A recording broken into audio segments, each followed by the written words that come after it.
Olá, sejam bem-vindos. Eu sou Rubens Scherbatsky e esse é o canal Bereshit, canal que a gente criou para exaltar a graça e o amor do Deus de Israel, Jesus Cristo. Pessoal, hoje eu quero falar um pouquinho sobre santificação, assunto muitas vezes negligenciado dentro das igrejas, mas que precisa ser estudado e entendido mais do que nunca, especialmente nesses dias que anunciam a volta do Senhor. O vídeo tem uns 30 minutos, mais ou menos. Antes de dormir, põe o teu fone no ouvido e medita. A pergunta que sempre vai estar na nossa mente é a seguinte: conforme 1 Tessalonicenses 4, de 13 a 17, quando o Senhor descer com grande brado, você e eu estaremos preparados para ouvir o som da trombeta de Deus para sermos arrebatados? Ou se já tivermos partido, se estivermos dormindo, ressurgiremos na primeira ressurreição para a vida eterna? Ou somente 1000 anos depois para vergonha e desprezo eterno, como diz Daniel? Antes de iniciarmos o vídeo, pega a tua Bíblia e lá na Epístola aos Hebreus, no versículo 14 do capítulo 12, Hebreus 12, 14, onde está escrito: segui a paz com todos e a santificação, sem a qual ninguém verá o Senhor. Pega o teu marca-texto e marca ali. E se isso ainda não for suficiente, escreva em vários pedacinhos de papel ou cartolina na tua casa, espalhe pela sua residência, até que esse versículo se incorpore definitivamente ao teu espírito. Segui a paz com todos e a santificação, sem a qual ninguém verá o Senhor. Vamos ao vídeo. John Wesley disse que a conversão tira o cristão do mundo e a santificação tira o mundo do cristão. Existe uma palavra que parece andar meio esquecida dentro das igrejas dos nossos dias: santificação. De um modo geral, essa expressão tem tomado um cunho um tanto religioso na mente de muitos pastores e líderes cristãos. Existe uma clara distinção entre justificação e santificação. Justificação é um ato legal da graça de Deus que muda a natureza judicial do homem diante dele, pois agora fomos feitos justiça de Deus.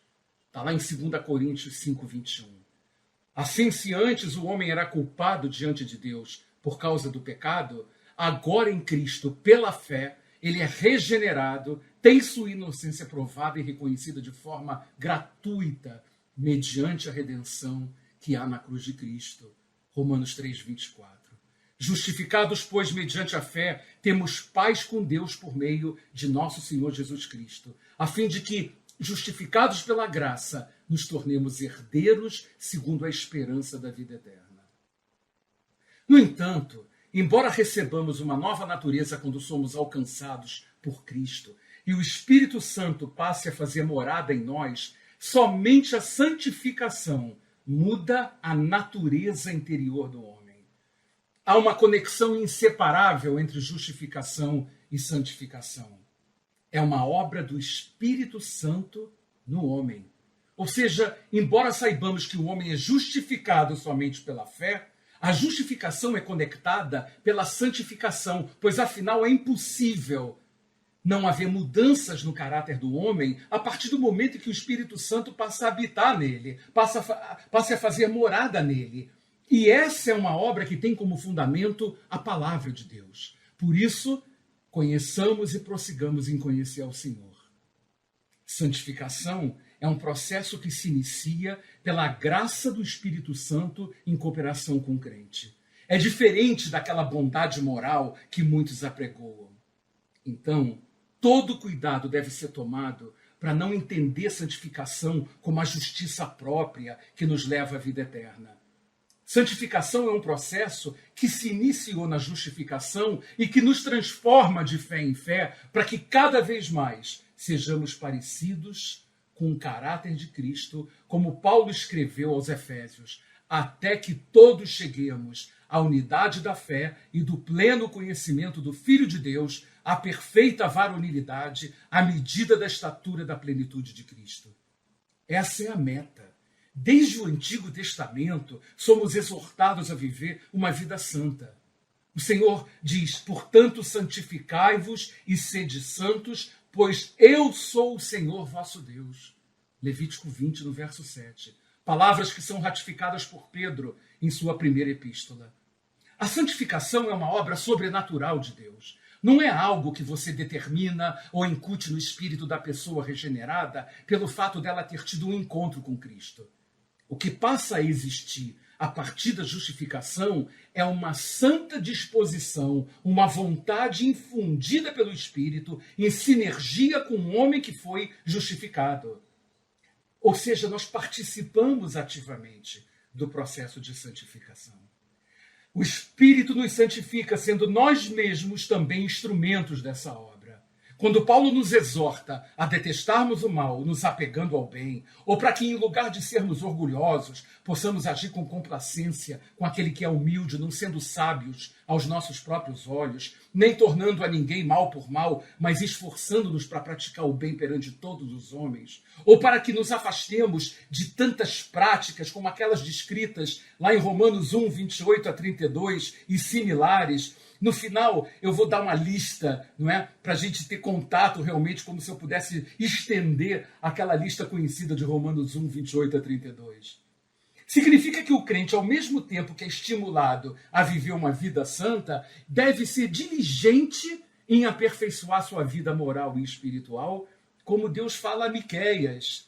Ele te declarou, ó homem, o que é bom e que é que o Senhor requer de ti, senão que pratiques a justiça, ames a benevolência e andes humildemente com teu Deus. Miqueias 6:8. Vários exemplos na Bíblia confirmam isso. O mesmo Deus da paz vos santifique em tudo, e o vosso espírito, alma e corpo sejam conservados íntegros e irrepreensíveis na vinda de nosso Senhor Jesus Cristo. 1 Tessalonicenses 5:23. Ora, o Deus da paz, que tornou a trazer dentre os mortos a Jesus, nosso Senhor, o grande pastor das ovelhas, pelo sangue da eterna aliança, vos aperfeiçoe em todo o bem, para cumprirdes a sua vontade, operando em vós o que é agradável diante dele, por Jesus Cristo, a quem seja a glória para todo sempre. Amém. Hebreus 13, 20 e 21. Permanecei em mim e eu permanecerei em vós.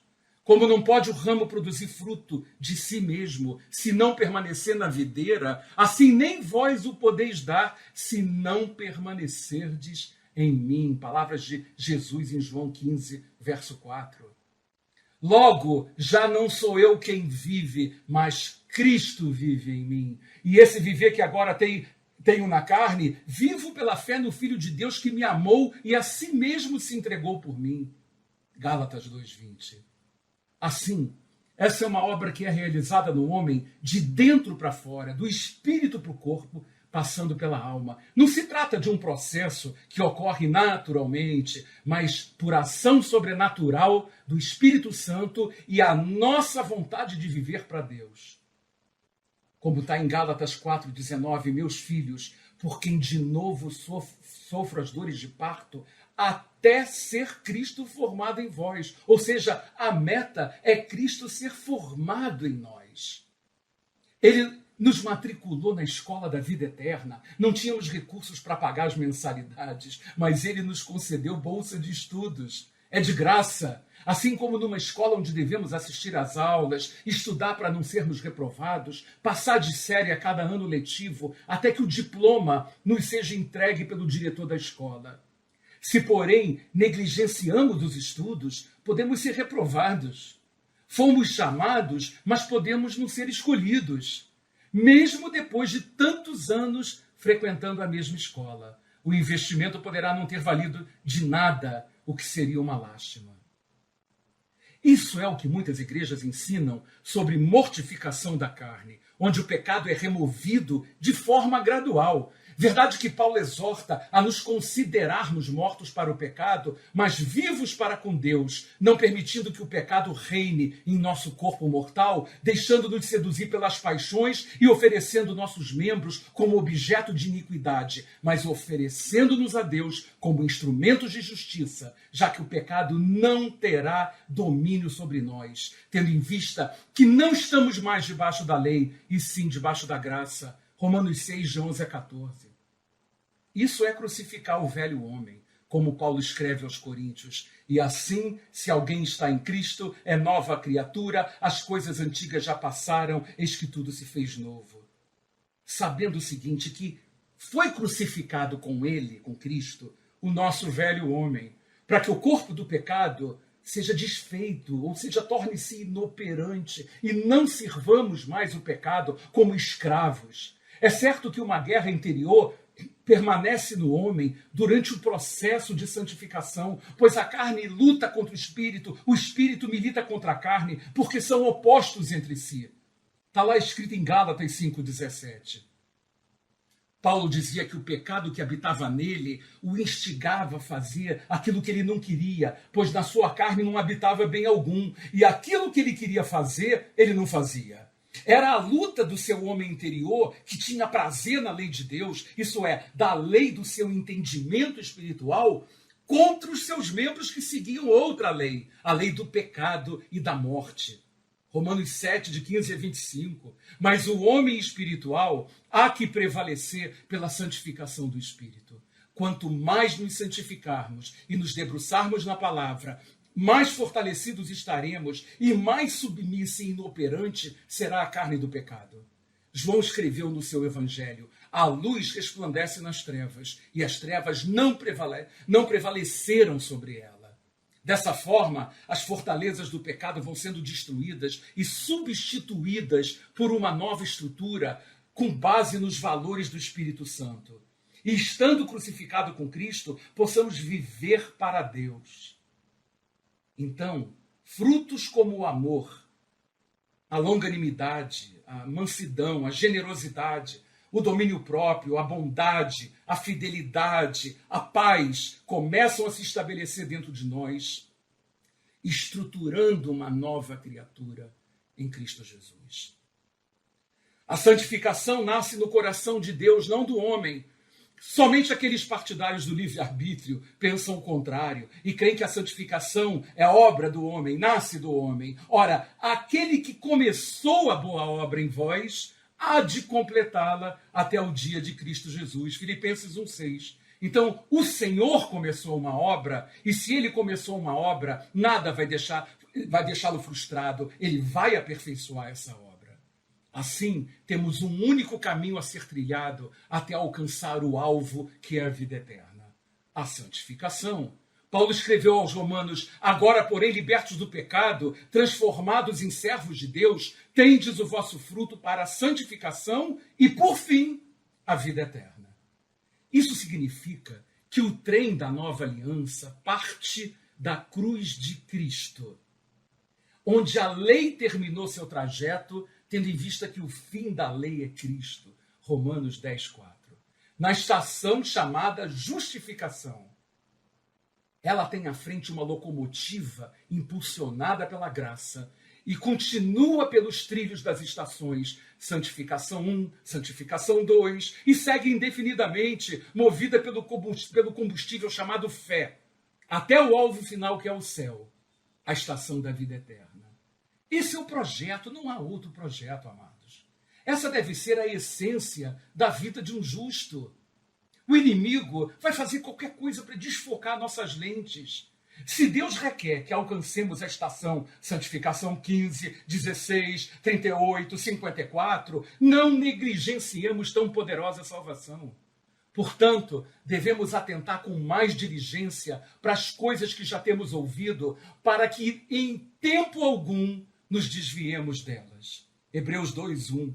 Fica mais do que claro que a vontade de Deus para nossas vidas é a santificação, que saibamos possuir nossos próprios corpos em santificação e honra, pois esse é o nosso chamado. E no espírito de todo esse aprendizado, o autor da carta aos Hebreus diz: segui a paz com todos e a santificação, sem a qual ninguém verá o Senhor. O apóstolo Paulo escreve aos Romanos: vós, porém, não estáis na carne, mas no Espírito. Se de fato o Espírito de Deus habita em vós. E se alguém não tem o Espírito de Cristo, esse tal não é dele. Se, porém, Cristo está em vós, o corpo, na verdade, está morto por causa do pecado, mas o Espírito é vida por causa da justiça. Se habita em vós o espírito daquele que ressuscitou a Jesus dentre os mortos, esse mesmo que ressuscitou a Cristo Jesus dentre os mortos, vivificará também o vosso corpo mortal, por meio do seu espírito que em vós habita. Assim, pois, irmãos, somos devedores não à carne, como se constrangidos a viver segundo a carne. Porque se viverdes segundo a carne, caminhais para a morte. Mas se pelo Espírito mortificardes os feitos do corpo, certamente vivereis. Romanos 8, de 9 a 13. Assim, seguimos nos esquecendo das coisas que para trás ficam, caminhando para as que estão adiante em santificação, de fé em fé, de glória em glória, nos desintoxicando do pecado, através do único remédio que nos purifica e nos cura, a palavra. E a palavra é Cristo. Na oração intercessória, Jesus orou assim: Pai, santifica-os na verdade, a tua palavra é a verdade. Que outros meios estão disponíveis para aprendermos a caminhar em santificação? As Escrituras nos ensinam que a oração santifica, a fé, a adoração e a verdade nos santificam, e a palavra de Cristo é a verdade. Amados, eu não estou aqui para dizer o que você deve fazer ou deixar de fazer, com o dedo em riste, te acusando, fiscalizando tua vida, te ameaçando, como se estivéssemos debaixo da lei. Em Efésios, de 4:22 a 5:10, encontramos um verdadeiro exemplo de manual para uma vida de santificação. É estudar e praticar. Simples assim. Paulo estimula a nos despojarmos do velho homem que se corrompe com as astúcias de Satanás.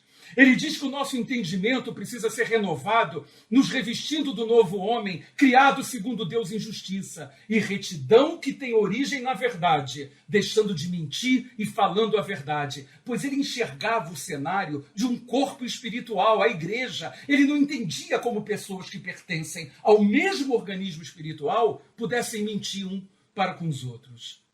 E ele continua: irai-vos e não pequeis, não se ponha o sol sobre a vossa ira, nem deis lugar ao diabo. Aquele que furtava, não furte mais, não saia da vossa boca nenhuma palavra torpe, e sim unicamente a que for boa para edificação, conforme a necessidade, e assim possa transmitir graça aos que ouvem.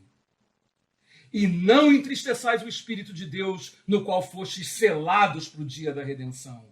Longe de vós toda amargura, cólera, ira, gritaria, blasfêmias e bem assim toda malícia. Antes, sejam um para com os outros benignos, compassivos, perdoando-vos uns aos outros, como também Deus em Cristo vos perdoou. Sede, pois, imitadores de Deus como filhos amados, e andai em amor, como também Cristo nos amou e se entregou a si mesmo por nós, como oferta e sacrifício a Deus em aroma suave. Mas a imoralidade, a indecência e toda sorte de impurezas ou cobiça nem sequer se nomeiem entre vós, como convém a santos. Nem conversação torpe, nem palavras vãs ou chocarrices, coisas essas inconvenientes. Antes, pelo contrário, ações de graças, sabendo que nenhum incontinente ou impuro, avarento, que é idólatra, tem herança no reino de Cristo e de Deus. Ninguém vos engane com palavras vãs, pois por essas coisas vem a ira de Deus sobre os filhos da desobediência. Portanto, não sejamos participantes com eles. Pois antes, outrora, erais trevas, porém agora sois luz do Senhor. Portanto, andai como filhos da luz, porque o fruto da luz consiste em toda bondade, justiça e verdade, provando sempre o que é agradável ao Senhor. Estamos na contramão do mundo, amados. Não temos outro caminho em graça, a não ser colaborar com o Espírito e procurar vivermos uma vida de renúncia, pois não foi sem propósito que Jesus, ao ser indagado por um homem, se seriam muitos os salvos, disse para que nos esforçássemos por entrar pela porta estreita, porque muitos procurarão entrar por ela e não poderão. O texto fala da surpresa de muitos que, clamando para que o Senhor abrisse a porta, ouviram que ele não os conhece, mesmo tendo bebido e comido nas ruas em sua presença. A parábola das 10 virgens resume esse cenário. Afinal, estaremos entre as 5 que entrarão para participar das bodas, ou seremos deixados do lado de fora, batendo, desesperados, para que a porta se abra e ouvindo da parte do Senhor que Ele não nos conhece? Sabendo que tal rejeição significa, nas suas palavras, choro e ranger de dentes ao serem lançados fora. Não nos esqueçamos jamais que o preço pago pelo Senhor na cruz do Calvário foi baseado numa entrega total, renúncia de um Deus santo, que se fez pecado por nós para que fôssemos feitos justiça de Deus. Deus estava em Cristo reconciliando o mundo consigo mesmo. Dessa forma, o que Ele não pode requerer de nós, irmãos? Ele requer perfeição, sim. Não há compatibilidade espiritual num corpo onde a cabeça é santa e os demais membros desse mesmo corpo não o sejam. A palavra diz em Mateus 5,48, portanto, sede vós perfeitos, como perfeito é o vosso Pai Celeste.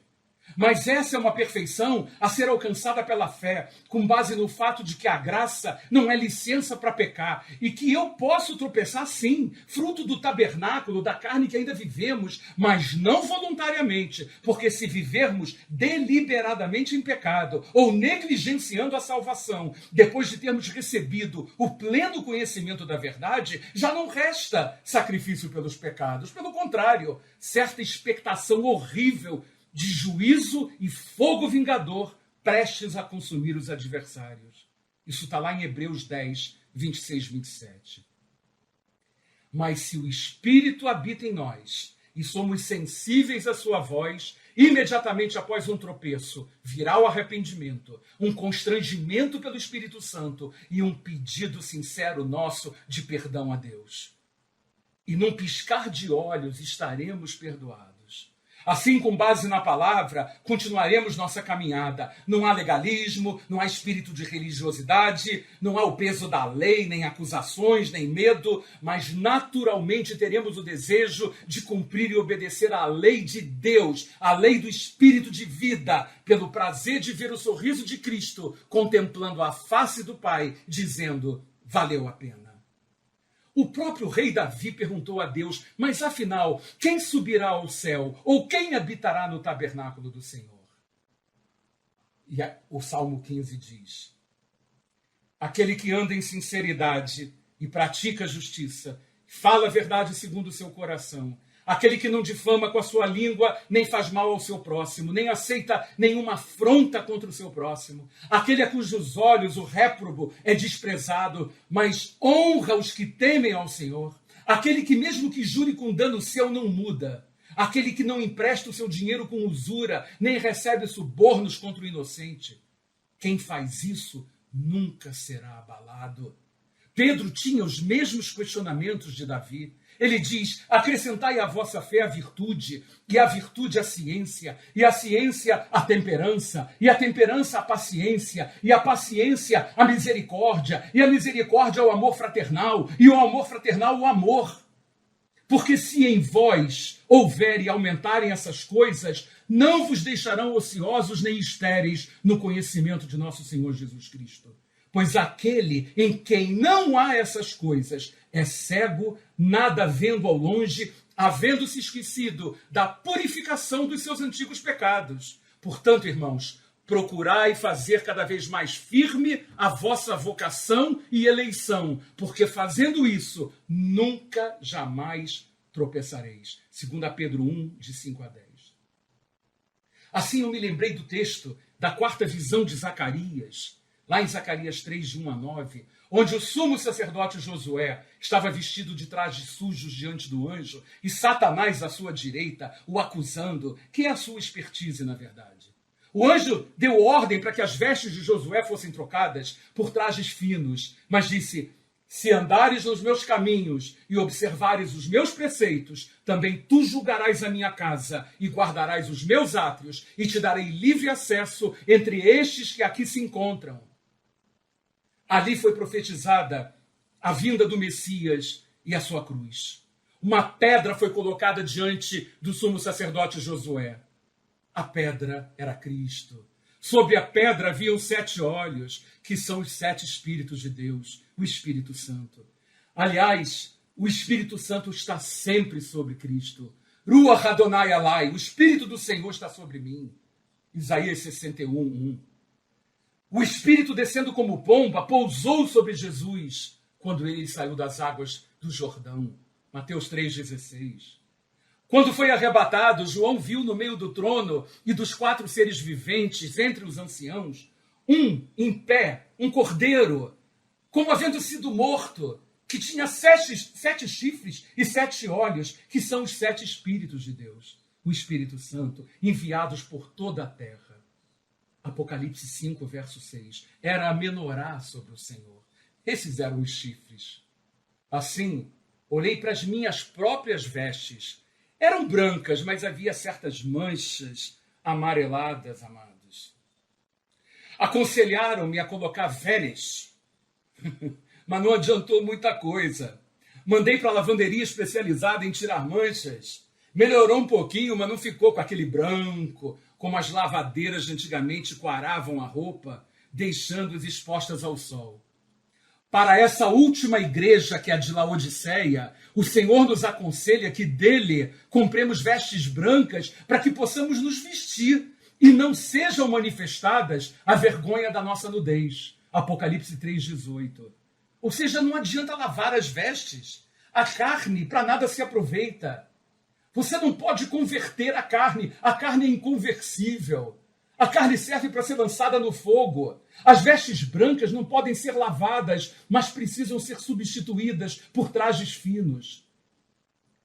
Não se trata de Ismael transformado, mas a promessa estava sobre Isaque. Estando com trajes finos, precisaremos manter nossas vestes coaradas, deixando-as expostas ao sol da justiça. Não vamos atingir a perfeição em Cristo nessa vida, mas Deus quer saber até que ponto o teu coração e o meu estão disponíveis para vivermos uma vida santa. A justificação é só o ponto de partida.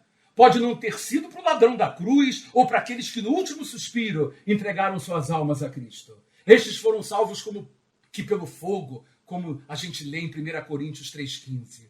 Gente, ninguém vai entrar no céu a meia bomba. Ninguém vai entrar no céu mais ou menos santificado. É como gravidez, não tem meio grávida, ou você está grávida ou não está. Ninguém vai entrar com vestes manchadas ou remendadas. Se não nos santificarmos, se nós não tivermos esse desejo lá no nosso interior, essa nossa disposição de santificarmos para vivermos para Deus, não veremos o Senhor. Está escrito e Deus vai honrar a sua palavra. Não há muita teologia em cima disso. É sim, sim. Não, não. E se não estivermos com o Senhor, a pergunta é, onde vamos passar a eternidade? Por onde tem caminhado e piscado os nossos olhos? Por onde temos por onde temos andado para que os sons do inferno encontrem eco em nossos ouvidos? Por onde tem vagueado os nossos pensamentos e que espécie de ninho se acomodou em nossas mentes, se temos a mente de Cristo, como diz a palavra? Temos? Que palavras ou ideias têm apacentado nossos espíritos? E que remédios temos buscado para sermos mais semelhantes a Cristo? Coaching executivo para cristãos ou a palavra de Deus? Paulo roga pela compaixão de Deus que apresentemos os nossos corpos como sacrifício vivo, santo e agradável a Deus, que é o nosso culto racional.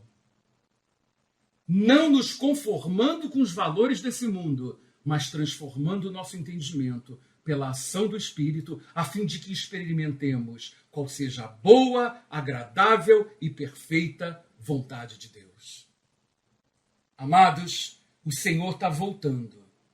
Cristo fez a parte dele na cruz e o Espírito continua operando em nós. E qual deve ser a nossa atitude?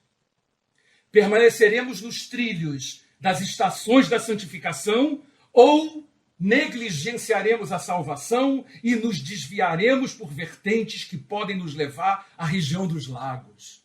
E você sabe de qual lago eu estou me referindo.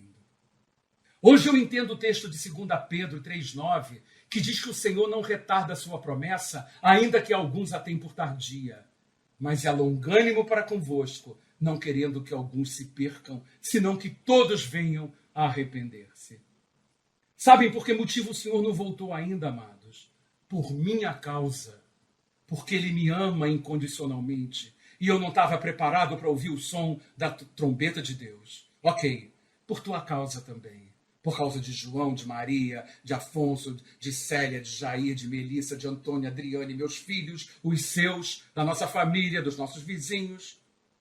Mas quando chegar Sukkot, a festa de tabernáculos, no fim da estação agrícola, os frutos terão que ser colhidos.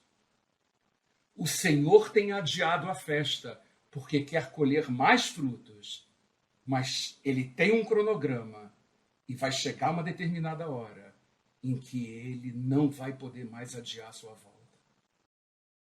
Sim, fiquei devendo a lista daquelas práticas registradas na Bíblia por Paulo e João, que são abominações para o Senhor. Somente para fins didáticos, eu extrapolei Romanos 1, de 29 a 32, acrescentando os versículos de 1 Coríntios 6, 9, Gálatas 5, de 17 a 21, Efésios 4, 24, Colossenses 3, de 7 a 9, 2 Timóteo 3, de 1 a 5, Apocalipse 21, 8 e Apocalipse 22, 15, num único texto. É como se tivesse uma placa na porta do céu, escrito: proibida a entrada de injustos, maliciosos, avarentos, invejosos, ciumentos, depravados, corruptos, devassos, homicidas, contenciosos, praticantes de dolo, difamadores, injuriadores, caluniadores, impiedosos, os que odeiam a Deus, odiosos de um modo geral, soberbos, prepotentes, arrogantes, orgulhosos, presunçosos, mentirosos, inventores de males, perniciosos, infiéis nos contratos, impuros, idólatras, adúlteros, ladrões, lascivos, frequentadores de orgias, sequestradores, feiticeiros, bêbados, usuários de drogas, maldizentes, os que guardam ressentimento e não perdoam, obscenos, mentirosos, egoístas, desobedientes aos pais, ingratos, profanos, irreverentes, abusivos, sedutores, traidores, inimigos do bem, covardes, despudorados, de mente impura, pérfidos, ímpios, incrédulos.